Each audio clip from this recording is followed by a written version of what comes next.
Speaker, thank you very much.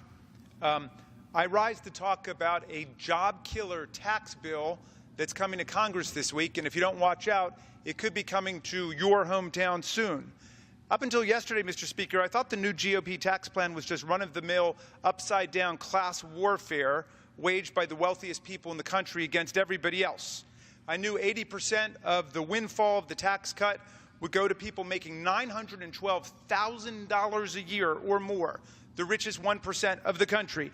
I knew it would repeal the alternative minimum tax, the only reason that Donald Trump paid any taxes at all in the 1 year we know he paid taxes over the last few decades, in 2005.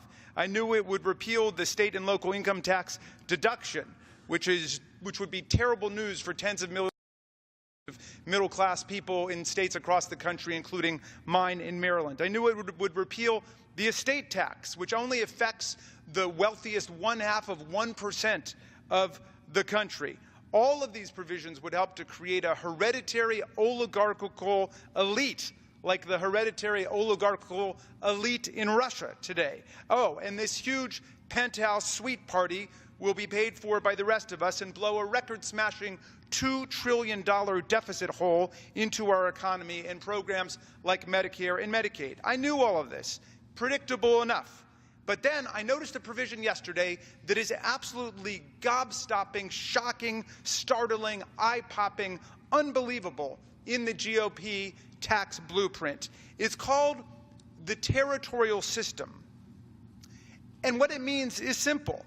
We will tax American businesses only when their operations are here in America. Here's what that means. If I'm a businessman and I'm going to set up a manufacturing plant on Main Street in my hometown, I have to pay the full freight of taxes. I pay everything.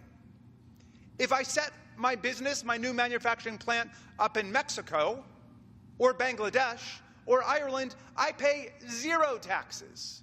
Let me repeat that. If I decide to set up my business in America, I pay 100% of the taxes I'm going to owe.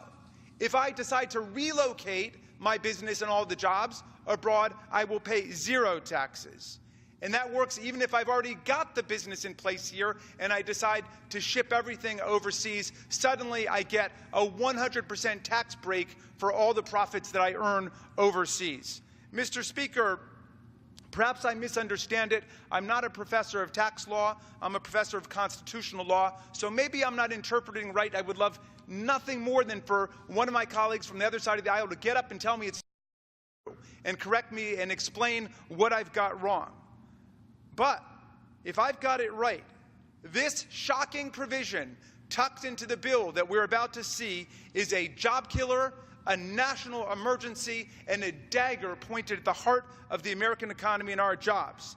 And it's only a few big businesses that will benefit. Small businesses are not going to be benefited at all. The small businesses do not set up tax dodge corporate subsidiaries in the Cayman Islands or the Bahamas or in Ireland. They don't ship overseas. So this is for a tiny percentage of the largest corporations in America, leaving the small businesses behind and taking millions of American jobs with them.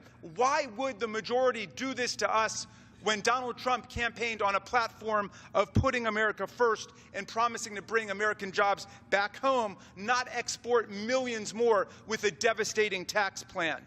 And now I see why they're hurdling this through Congress. In 1986, with the tax reform plan, there were 63 days of hearings and more than 450 witnesses in Ways and Means and the Senate Finance Committee. It took 2 years and 10 months. Now this plan they want to slam through Congress in less than 2 weeks, with barely any witnesses, maybe no hearings, maybe 1 or 2 hearings. And you know why? Because they're tucking the most massive job-killing provision anyone's ever seen into this bill. If anything, we should be imposing higher taxes on those businesses that ship our jobs overseas, not lower taxes, or they should pay the same. But this plan would wipe out any taxes at all, and it is dumbfounding that they would think this is something that the Congress would put up with.